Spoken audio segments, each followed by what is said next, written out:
백낙청 TV에 오신 시청자 여러분 반갑습니다. 그리고 고맙습니다.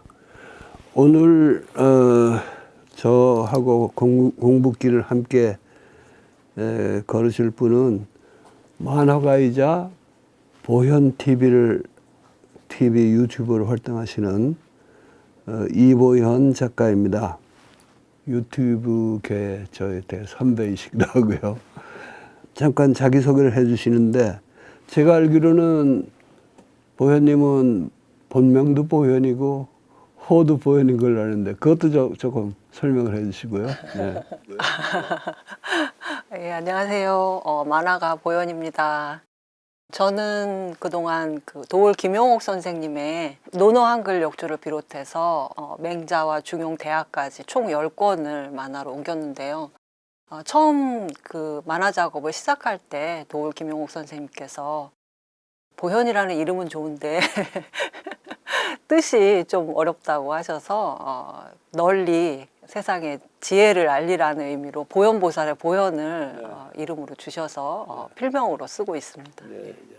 제가 작년 봄에 제 유튜브 보현TV에서 백낙천 선생님의 서양의 개벽사상가 D.H. 로런스를 소개를 했는데요. 그 이후로 계속 쭉 백낙천 선생님 사상을 이렇게 따라가면서 공부를 하고 있고요. 그리고 제가 오늘 이 자리에 이렇게 앉게 됐는데 만화가가 여기 앉아서 선생님께 질문을 해도 되나 좀 걱정은 되는데, 앞으로 이 공부길에 다양한 분들이 많이 오시기를 바라는 마음에서 제가 질문을 오늘 드려보겠습니다. 제가 선생님의 책 근대 이중과제와 한반도식 나라 만들기, 이 책에서 제가 공부한 범위는 4장과 5장 그리고 13장인데요.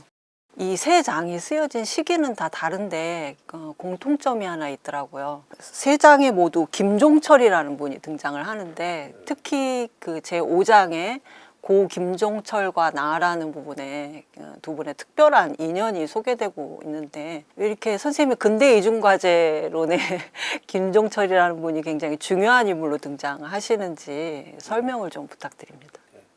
고 김종철 선생은 이중과제론에 그렇게 지지를 보낸 분은 아니지만은 우리나라 환경운동, 생명운동의 선구자죠.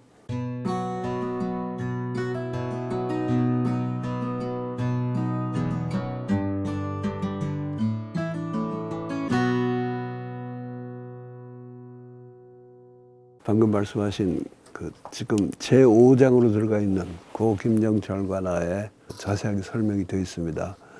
그 글은 김종철 씨가 갑자기 세상을 떠나고 나서 녹색평론에서, 그가 발행하던 녹색평론에서 추모 특집을 했을 때, 저도 이제 글을 한 편 썼는데 그것을 이번 책에 실었고요. 그에 앞선 제4장은 김종철 씨가 이제 저희 이중과제론이라든가 저희 성장에 관한 제 생각에 대한 비판을 창작과 비평에 써줬을 때 거기에 대한 답변을 했던 글이고, 이 책의 마지막 장에 해당하는 기후위기와 근대 이중과제라는 것은 김종철의 초점을 둔 글은 아닙니다만은 얘기 도중에 또 김종철이 중요하게 등장을 하죠. 제가 아주 젊었을 때 서울대학교 영문과의 전임 강사로 있을 때 처음 만나서 가르쳤던 제자이고 정말 마음속으로 아끼던 친구죠. 그리고 이제 그 후에 여러 가지 곡절도 있는데, 또 마지막에도 어떻게 보면 아름답다고 할 수 있겠지만 또 나로서는 굉장히 안타깝게 그 인연이 끊어진 바가 있습니다. 그래서 김종철 생각을 많이 안 할 수가 없게 됐고, 이제 또 하나는 그가 녹색 담론의 선구자일 뿐 아니라 보통 그냥 녹색주의만 주장하는 사람들하고는 좀 달라요. 이 친구는 첫째는 민주주의, 그것도 원래 의미의 민주주의죠. 민중의 자치라는 의미의 민주주의에 대해서 굉장히 투철한 신념을 갖고 행동으로 옮겨왔고, 또 녹색 평론이라는 잡지를 창간해서 몸소 실천을 했을 뿐 아니라 그 잡지를 중심으로 여러 가지 활동을 했습니다. 그런데도 내가 파악하기로는 그이는 이 모든 활동을 시인의 마음으로 했다고 할까? 그런 점이 눈에 띄고, 그래서 그러한 그 시인의 마음과 녹색 담론과 양심적 지식인으로서 실천, 이런 게 다 결합됨으로써 뭐 사상가의 반열에 올랐다고 봅니다. 정면으로 본격적으로 비판하는 사람은 별로 없어요. 뭐 찬동하는 사람이 일부 있고, 그냥 지나가면서 이제 한 대씩 주워받고 가는 사람들이 있고, 그때 창작가비평에서 특집을 만들면서 장탁을 해서 그랬지만은, 거기에 응해서 김종철 씨가 아주 본격적인 참 마음 먹고 비판을 해준 글이 있습니다. 그 논쟁이 더 좀 진전이 되었으면 좋겠다는 아쉬움은 있는데, 그러나 그것이 거의 유일한 비판이다 보니까 나도 성 있는 답변도 했고, 나중에 그가 작고한 이후에는 또 그 문제를 반추하면서 생각을 정리해 쓰기도 하고, 그래서 이제 김종철이 그렇게 자주 등장하게 된 거죠, 이 책에서. 네. 그래서 제가 김종철 선생님이 쓰신 글을 제가 읽어봤거든요. 찾아서. 그래서 민주주의, 성장 논리, 농적 순환 사회라는 제목의 글이더라고요. 그래서 그걸 읽어봤는데 그 앞부분에 근대 자본주의 체제가 어떤 체제인지 굉장히 이렇게 잘 이해할 수 있게 하는 이제 예를 드셨어요. 80년대에 있었던 이제 두 사건의 예를 들고 있는데, 하나는 이제 인도에서 화학 공장에서 폭발이 일어나서 한 2,000명이 죽은 사건이었고, 또 하나는 알래스카 부근에서 유조선이 최악의 기름 사고를 일으킨 그런 사고가 있었는데, 두 회사 다 잘못을 공식 사과를 하고, 또 어떤 경영자는 내가 평생 이 잘못을 속죄를 하면서 살겠다 이렇게까지 말을 했는데, 그 다음날 바로 이 발언을 이렇게 번복하고 내가 과잉 반응을 했다고 뒤집었다는 거예요. 그러니까 그 이유는 그 회사의 경영자가 주주의 이익에 반하는 일을 행동을 하거나 말을 하면 법률에 의해서 고소당할 수가 있다고, 주주들로부터. 그래서 어떤 회사의 경영자라는 위치가 어떤 한 사람의 인간으로서 존재하는 게 할 수가 없고, 어떤 주주 자본주의 체제의 어떤 기계의 일부분으로서만 존재할 수가 있다는 어떤 예를 보여줬다고 이렇게 김종철 선생님이 쓰셨더라고요. 그래서 이거는 굉장히 확 와닿는 예다 싶어서 제가 재밌게 읽었는데, 근데 선생님께서도 자본주의 체제가 곧 근대라고 말씀하실 만큼 굉장히 거의 비슷한 인식을 갖고 계시는데, 어떤 부분에서 김종철 선생님 이렇게 비판을 하셨는지. 자본주의라든가 근대, 이것이 장기적으로는 인류하고 안 맞는 체제다 하는 점에서는 김종철이나 나나 똑같은 생각이에요.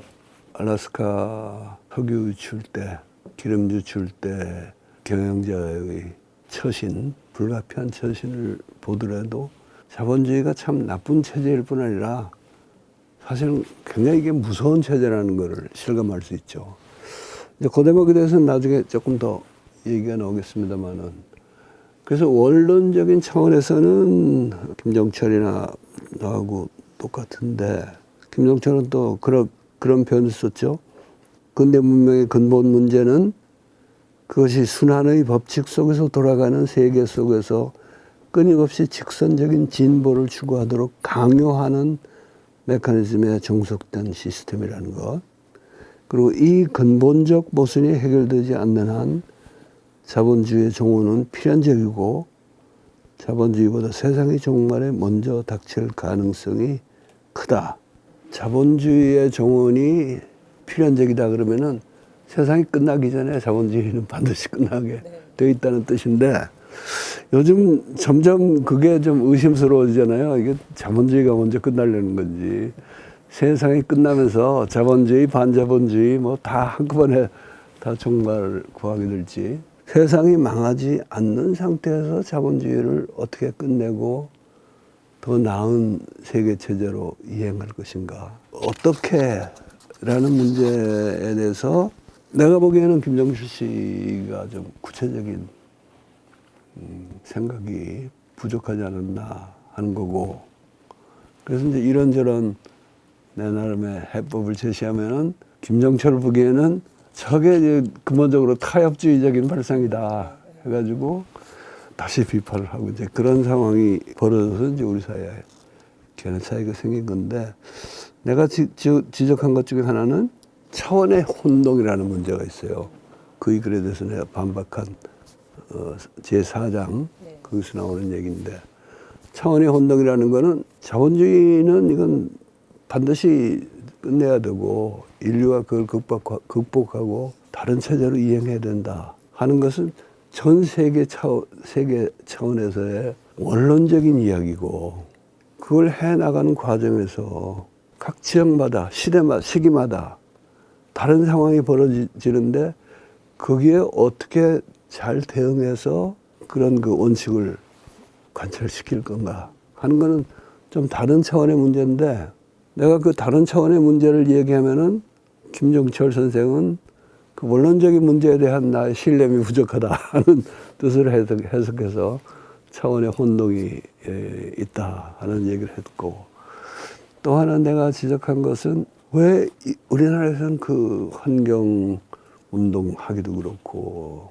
정부나 기업을 설득해가지고 변화를 이루기가 그렇게 힘든가 하는 문제를 고민하지 않을 수 없는데 이게 그냥 우리나라 사람들이 단순히 뭐 다른 나라 사람보다 더 성장 중독이 심하다든가 원래부터 성장 중독이 심한 민족이라든가 그게 사실은 이제 나중에 더 이야기하겠습니다만 우리는 그런 성장 중독이 없는 사회에서 오랫동안 그런 역사를 가지고 있어요. 그럼에도 불구하고 왜 이 지경이 됐는가?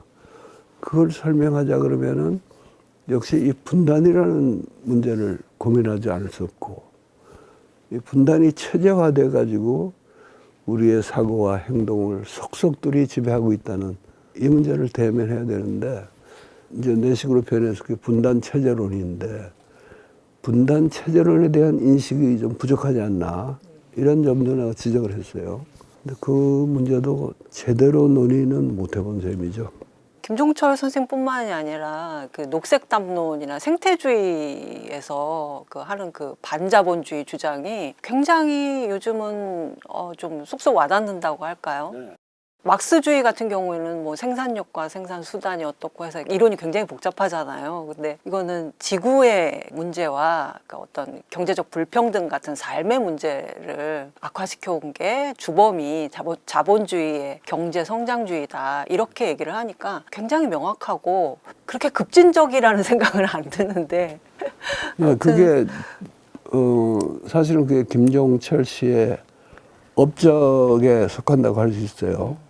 원래는 굉장히 급진적이고 낯선 담론이었는데 예. 김종철 선생이 앞장서서 그런 담론을 펼치고 또 녹색평론에서 그 얘기를 열심히 하고 녹색평론뿐 아니라 이제 점점 더 환경 문제에 관한 관심이 많아지고 처음에는 뭐 약간의 그런 계량을 생각하던 하는 경우가 많았는데 점점 이게 근본적인 뿌리가 자본주의에 있다.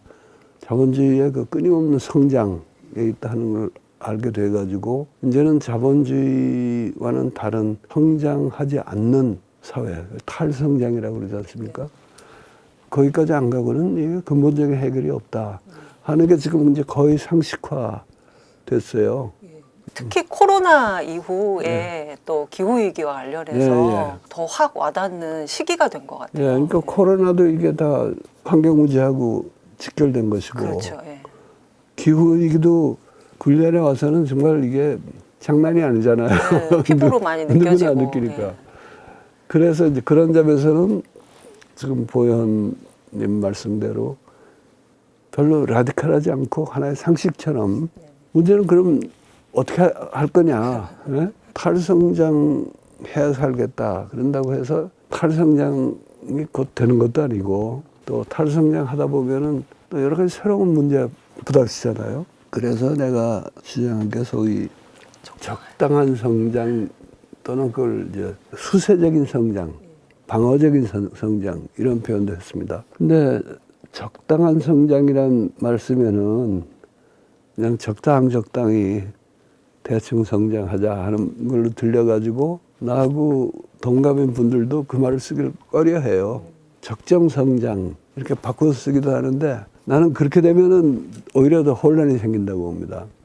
적당한 성장 그러면 반드시 따라오는 문제가 뭐에 적당한 거냐. 그때부터 이 얘기가 더 진전될 여지가 있는데 적정 성장 그러면 이미 경제학에 그 비슷한 개념이 있거든요. 그 뭐냐 하면은 어느 나라의 국민 경제가 가지고 있는 성장 잠재력이라는 게 있잖아요. 잠재 성장률. 그 잠재 성장률에 비추어서 가장 지속 가능하고 무리가 없는 성장이 뭘까 할 때 그거를 적정 성장이라고 한단 말이죠. 그건 내가 생각하는 건 전혀 달라요. 나는 적당한 성장이라고 일단 문제를 던져놓고 그 다음부터 이제 무엇에 적당하단 말이냐 하는 논의가 벌어지기를 기대하는 전략인데 김종철 선생 같은 경우는 원론적인 차원에서 성장이라는 건 하면 하고 말만 하는 거지 적당한 성장이 어디 있냐 이렇게 나오고 그 말이 또 귀에 쏙 들어오는 사람들이 꽤 많은 것 같아요. 그래서 이제까지는 별로 내가 재미를 못 보고 살았는데 이제 부모님하고 이런 대화를 하는 걸 계기로 조금 더 대중과 바라기로는 생태 운동가들과의 교감의 폭이 넓어졌으면 합니다. 그러니까 선생님은 뭐 적당한 성장론도 말씀하셨지만 이렇게 근대에 적응하고 극복하는 이중 과제를 말씀하셨는데 급진적인 주장을 하시는 분들은 아니 극복을 해야지 적응을 왜 하고 있냐 이렇게 그런 관점에서 좀 적당한 성장에도 성장이 들어가니까 그 부분을 조금 이렇게 안 좋게 보지 그렇죠. 않았나. 예. 그런데 김종철 씨가 다른 사람하고 다른 거는 그이는 그 이중 과제론 자체가 말이 안 된다는 주장을 안 했어요. 그 친구 얘기는 그건 참 근사하다. 근사한 개념이고 담론이지만은 그게 말이 그렇지. 그러기 시작하면은 그때부터는 자본주의에 순응하고 나쁘게 더 투항하는 건데 더 근사하게 포장하는 언어로 떨어질 수 있지 않냐. 이제 이런 문제를 제기했어요. 그러니까 처음부터 이중과제론이라는 건 있을 수 없다 하는 이야기는 아니지만은 이중과제론을 주장하는 내 입장에는 분명한 반대를 표시했더랬죠. 얼마 전에 책을 읽다가 선생님의 적당한 성장론을 이런 맥락에서 이해해야 되나 싶은 대목을 만났어요. 그래서 이명택 선생님의 동아시아 서사와 한국 소설사론이라는 책이었는데요. 이 이명택 선생님 오랫동안 한국 소설을 연구를 해오신 분인데 석사 논문을 김시습의 금오신화를 쓰셨더라고요. 근데 그 글이 이제 이번에 개작돼 가지고 이 책에 실렸는데 거기서 김시습의 사상이 그 유교의 바탕을 두긴 했지만 유불도를 통합한 사상이라고 그렇게 평가를 하시더라고요. 근데 원래 유교에서는 그 주역의 생생지위역이라는 말이 나오듯이 이 만물의 번성하고 살려는 욕구를 굉장히 긍정적으로 인정을 하잖아요. 그런데 이 생의 욕구를 김시습은 민생의 문제로 보고 동물이나 어류, 산림 같은 자연 환경을 이제 황폐화시키지 않는 한에서는 이제 재화를 추구하고 민생을 윤택하게 하는 것이 그런 추구가 굉장히 정당하다고 봤다고 이렇게 평가를 했는데 김시습이 그 생제설이란 글에 이렇게 썼더라고요. 사람으로서 누군들 재물을 늘리고 싶은 욕구가 없겠는가. 군주는 이 마음으로 미루어 민에게 혜택을 미치고 민 또한 이 마음으로 위를 받들어야 한다. 사람으로서 누군들 이를 추구하려는 욕구가 없겠는가. 이 마음으로 미루어 군주는 민에게 혜택을 미치고 민 또한 모름지기 이 마음으로 미루어 윗사람을 이롭게 해야 한다. 저는 이 글을 읽고 선생님의 글이 떠올랐어요. 선생님께서 그 김종철 선생이 주장한 공빈, 다 같이 절제하고 감내하자는 이 공빈의 주장이 왜 생명 일반의 욕구에는 맞지가 않는가, 그거를 이제 4장에 쓰신 부분이 있거든요. 그거를 다시 찾아서 제가 읽어봤더니 깨끗하고 품위 있는 가난이 인간의 어떤 깊은 욕구에 상응하듯이 장엄과 영화에 대한 인간의 욕망 또한 중요한 본능인 것이다. 생명의 욕구는 실로 다양한 것이며 이들을 포용하고 조화시키는 것이 참된 지혜이지 그중 어느 하나만을 절대시하는 것은 독단이며 자신의 이상을 남에게 강요하는 억압행위가 되기 십상이다. 이렇게 쓰셨는데요. 그래서 인간의 기본적인 욕구를 인정하는 데서 출발하자는 것이 선생님의 적당한 성장론의 출발이 아닌가, 배경이 되는 사상이 아닌가, 저는 그렇게 생각을 했고요. 특히 이명택 선생님이 김시습의 그 현실주의 사상이 최치원을 이어받은 거라고 하셨는데, 최치원이 그 난랑비서라는 글에서 쓴 글이 있잖아요. 우리나라에 현묘한 도가 있는데 풍류라고 한다. 근데 이 풍류는 유불도 3도를 포함한다, 이런 글을 썼잖아요. 그래서 우리나라의 현실적인 고유의 사상이 유불도를 통합하는 방식으로 형성되어 왔다면 백 선생님 사상이야말로 이 사상의 맥을 이으신 분이 아닌가 제가 그렇게 한번 생각을 해봤고요. 왜냐하면 선생님 사상의 개념도 유불도 3교에서 가져오신 게 많고, 그리고 제가 생각하기에 분단체제론만 해도 이게 어디서 외국의 이론을 따오신 게 아니잖아요. 우리 사회를 이렇게 현실적으로 냉철하게 봤을 때 분단이 체제화되어 있다는 거를 이렇게 꿰뚫어 보신 거잖아요. 그래서 오히려 외국 이론에 익숙한 사회과학자들은 오히려 이해를 못하는 그런 현상이 벌어지고 있고, 그래서 저는 선생님의 근대 이중과제나 뭐 적당한 성장론, 그리고 중도적 변혁주의까지 실용적이고 현실주의적인 우리나라의 고유의 사상의 맥락에서 봐야 되지 않나, 그런 생각을 해봤어요. 자본주의를 비판하고 대안적인 체제를 주장하는 사람은 많지만 그거를 정말 어떻게 현실에서 진지하게 수행할 것인가를 고민해 오신 분은 별로 많지 않으신 것 같아요. 아이고 나의 그 적당한 성장론이라든가 뭐 분단체제론, 변혁적 중도주의 이런 개념을 최치원에서 김시습으로 이어지는 우리 고유의 현실주의 사상이라고 그렇게 봐주시니까 저는 지금 황홀해요. 원래 유교 국가의 이념이 적당한 성장이었다고 봅니다. 그러니까 적당하냐는 건 항상 무엇에 적당하냐 하는 물음이 따라오는데, 유교 국가의 경우에는 안민이라는 일종의 뭐 국가 이데올로기라고도 할 수 있고 동아시아 세계 전체의 이념이 있는데, 백성을 편안하게 하기에 적당한, 그러니까 너무 성장을 무시해도 사람들의 기본적인 욕구를 못 채워주는 문제가 생기고, 안민에 필요한 것 이상으로 하려는 욕구가 또 사람마다 있거든요. 더군다나 돈벌이 하다 보면 이제 어떤 사람은 그게 몰두해가지고 무한적으로 나가고 싶어하는 사람들이 있고, 그런데 그럴 때는 유교 국가에서는 굉장히 단호하게 그걸 제지했죠. 그래서 가령 상인들이 돈을 벌어도 돈만 버는 거 가지고는 행세를 못 하잖아요. 양반들과의 여러 가지 거래를 통해서 돈을 갖다 바치고 뭐 신분을 상승한다든가, 심하면 또 국가에서 그 사람의 재산을 뺏어가기도 하고, 뭐 그때는 권력이 그걸 할 수 있는 세상이었으니까 해외 개척 같은 것도 안 하잖아요. 정현이라는 명나라 때 장군이 굉장히 일찍이 해외 개척을 엄청나게 했는데 어느 날 또 그쳐버리잖아요. 그게 유교 국가의 질서를 유지하는데 그 서양 사람들 했던 것 같은 식민지 개척이라든가 이런 게 도움이 안 되니까 그냥 스톱을 한 거라고 봅니다. 그래서 유교 국가의 이념은 기본적으로 안민의 적당한 성장이었다. 그 전통이 지금 이제 유교의 국가나 유교적 질서, 이념 이런 게 무너진 상태이기 때문에 그게 그대로 우리한테 전승되지는 않지만은 그 전통이 그래도 우리에게 영향을 미치고 있다고 보고 그 전통 속에 나를 넣어주시는 건 대단히 고맙죠. 그런데 이제 우리가 냉정하게 인정해야 할 현실은 지금 그 유교의 국가체제도 그렇고 이념 질서도 다 무너진 상태예요.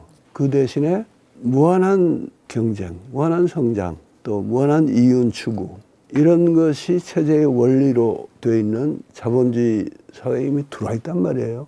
그러니까 이 상태에서 그러면은 어떤 적당한 성장을 추구할 것인가 하는 건 전혀 다른 차원의 문제가 됐습니다. 굉장히 어려운 체제고요.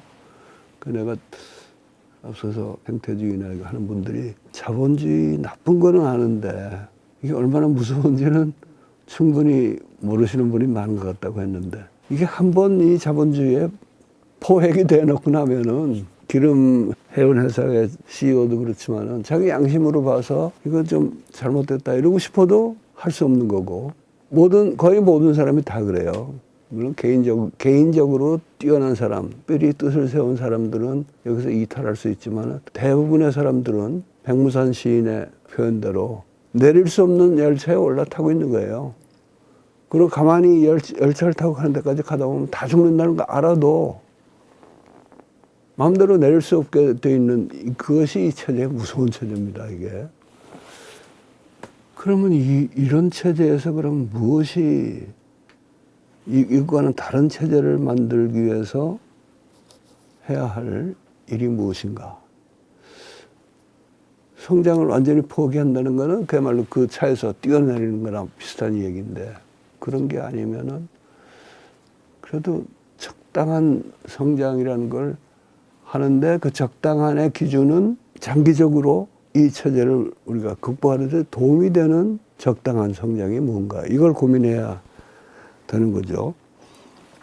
그 말씀 도중에 이제 실용주의적이고 현실적이라는 얘기를 하셨는데 우리 유교 국가가 성리학의 그런 이상을 추구한 국가이긴 하지만은 이 나라를 맡아서 경영한 분들은 세종대왕부터 그렇고 훌륭한 재상들이 많이 있지 않았어요. 그분들은 다 철저한 실용주의자였어요. 다만 자본주의하고 다른 거는 이상적인 성리학적 사회를 실현하겠다는 그 목표를 갖고 그 목표에 맞는 실용주의를 했던 사람들이거든요.